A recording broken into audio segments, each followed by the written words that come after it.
یہ سوچو نا، دین کو کیا دیا ہم نے؟ کچھ بھی نہیں۔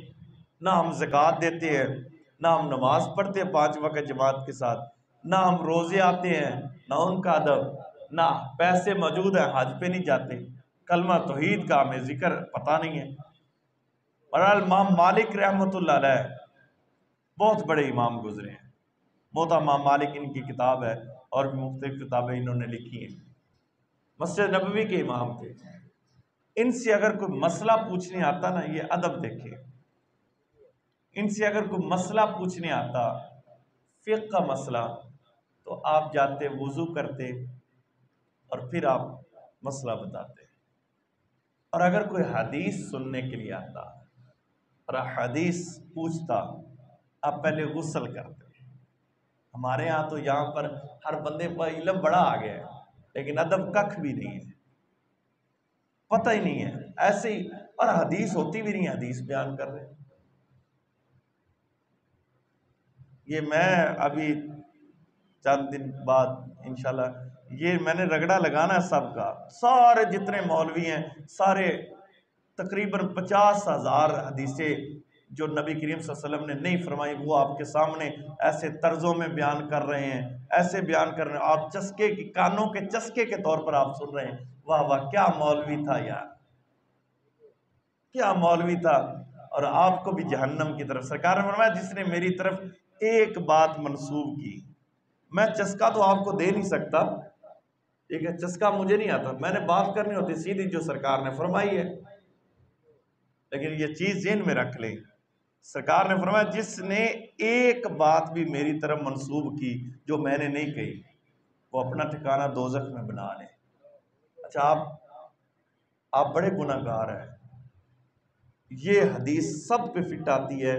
حضرت علی کا قول آیا، ہم نے فوری، آپ کو اتنا یاد ہونا چاہیے کہ حضرت علی کا قول بھی حدیث ہے، اور آپ کو پتہ ہی نہیں ہوتا کس کتاب میں لکھا ہے، اتنے حضرت علی کے قول آ گئے آپ کے پاس، اور پھلا دیے کسی نے، رافضیت نے اور خارجیت نے، کہ فلاں حضرت علی نے فرمایا ہے۔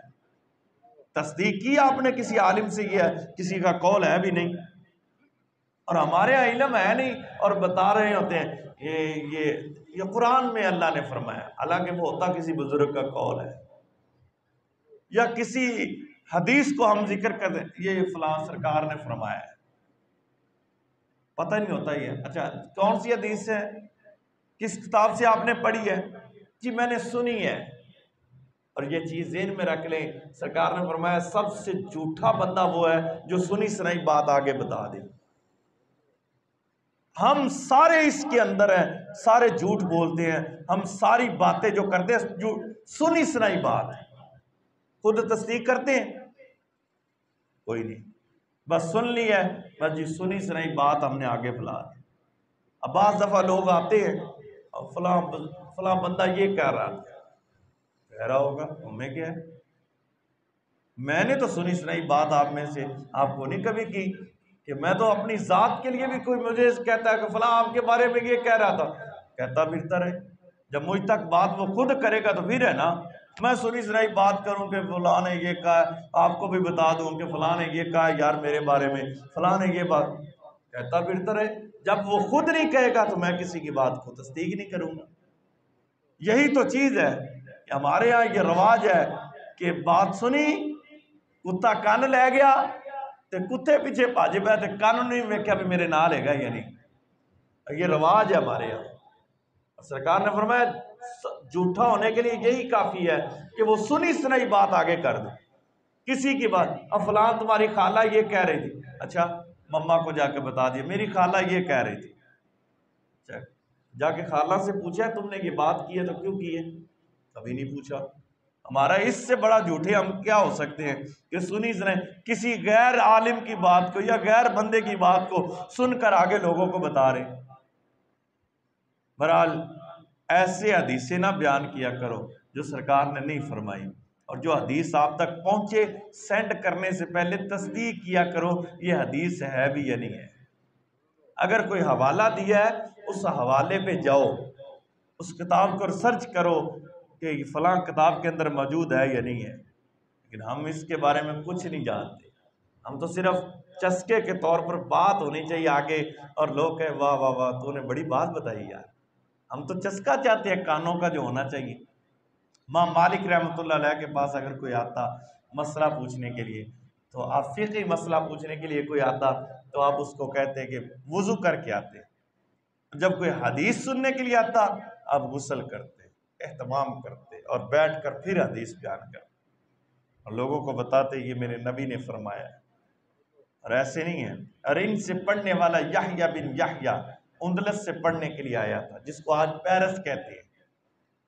اور یہ آپ کو چیز ہماری بہت بڑی تاریخ ہے۔ ایک اندلس کے اندر سب سے زیادہ، پیرس کے اندر سب سے زیادہ مدرسے جو ہے وہ دین اسلام کے تھے، جب تعلیمی ادارے تھے۔ لیکن آج وہاں جا کر دیکھیں کہ آج کلمہ پڑھنے والا بھی مشکل سے ملتا ہے۔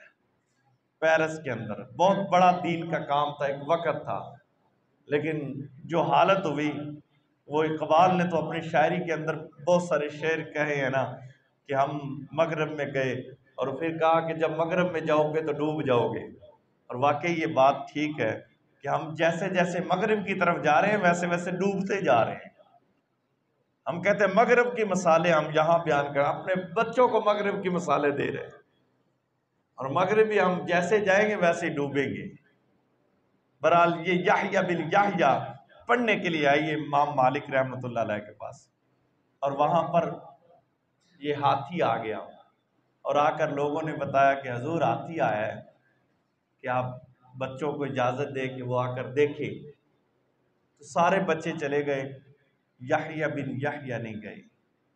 بیٹا تم کیوں نہیں گئے؟ فرمایا اتنا سفر کر کے حدیث سننے کے لیے آیا ہوں، میں ہاتھی دیکھنے کے لیے نہیں آیا ہوں۔ کیا ہم یہاں پر کیا کرنے کے لیے آتے ہیں؟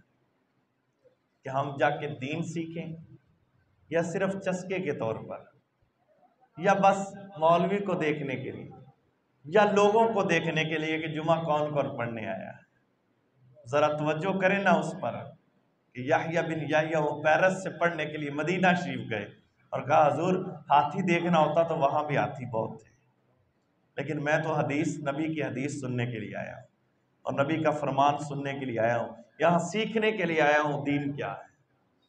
ہم نے دین کو صرف مذاق بنا لیا ہے۔